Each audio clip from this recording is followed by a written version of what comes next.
مغلوں کی نظر میں شیر شاہ سوری ایک یوزر پر یعنی غاصب حکمران تھا، اور مغل بادشاہ اکبر کی سرکاری تاریخ میں اس کے خلاف سخت لہجہ استعمال ہوا ہے۔ شیر شاہ کی بجائے اسے صرف شیر خان کہا گیا ہے۔ تاہم چند موقعوں پر مغلوں نے شیر شاہ سوری کی کھلے یا ڈکے چپے انداز میں تعریف کی ہے۔ ان میں سے ایک مرزا عزیز کوکا تھا، جو کہ مغل بادشاہ اکبر کا رضائی بھائی تھا۔ 1611 میں مرزا عزیز کوکا نے مغل بادشاہ جہانگیر کو ایک خط لکھا، جس میں اس نے شیر شاہ سوری کی تعریف مندرجہ ذیل انداز میں کی ہے۔ شیر شاہ افغان ایک ملک یعنی بادشاہ نہیں، بلکہ ایک ملک یعنی فرشتہ تھا۔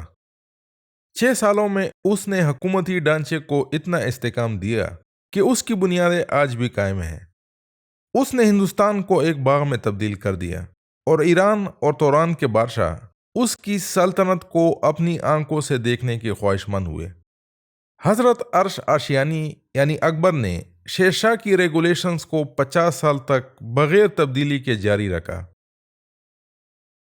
جیسا کہ خط میں دیکھا جا سکتا ہے کہ مرزا عزیز کوکا نے دیگر مغلوں کے برعکس اسے شیر خان کی بجائے شیر شاہ کہا ہے۔ اس سے پتہ چلتا ہے کہ وہ پشتونوں کے خلاف تعصب اور تنگ نظری سے پاک تھا، جس کا دوسرے مغل شکار ہو چکے تھے۔ اس لیے وہ اس خط میں شیر شاہ سوری کی اچیومنٹس کا اعتراف کھلے دل سے کر رہا ہے۔ اس خط سے اس بات کی تصدیق بھی ہوتی ہے کہ شیر شاہ سوری کے مختصر 5 سالہ دور میں غیر معمولی معاشی ترقی ہوئی تھی، جس کی شہرت دوسری سلطنتوں تک پہنچ گئی تھی۔ مرزا عزیز کوکا کا شیر شاہ سوری کی تعریف کرنا اس لیے اہمیت رکھتا ہے کیونکہ اکبر اور عزیز کوکا رضائی بھائی ہونے کے ساتھ ساتھ بچپن کے دوست بھی تھے اور اکٹھے کھیل کود کر بڑے ہوئے۔ مرزا عزیز کوکا اکبر کا ہم عمر تھا، اور وہ بھی 1542 میں پیدا ہوا تھا۔ 13-14 سال کی عمر میں عزیز کوکا اکبر کے ساتھ ہندوستان واپس لوٹ آیا، اور اس نے اپنی آنکھوں سے شیر شاہ سوری کی قائم کی ہوئی سلطنت دیکھی۔